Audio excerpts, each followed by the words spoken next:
So let's take you on a tour of my room.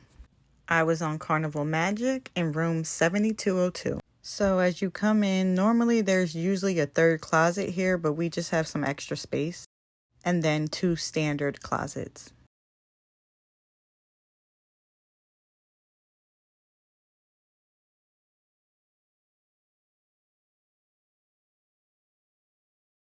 Then of course you have the 2 beds here. We had a little table and then of course the mirror.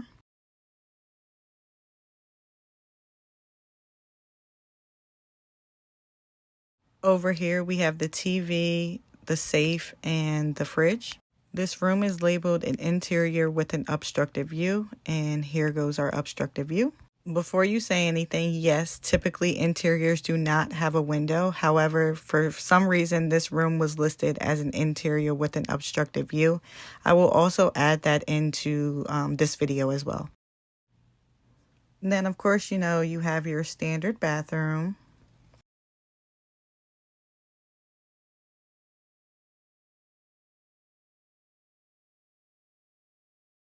So this is our view from the other side of the window.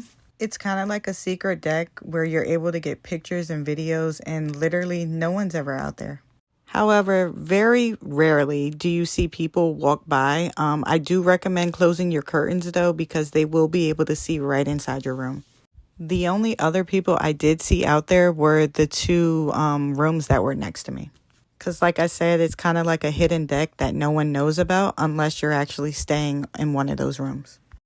I was kind of skeptical booking this room because I'm like an interior with an obstructed view. I don't know. But I'm so glad that I gave this room a chance because this is probably one of the better rooms that I've ever had.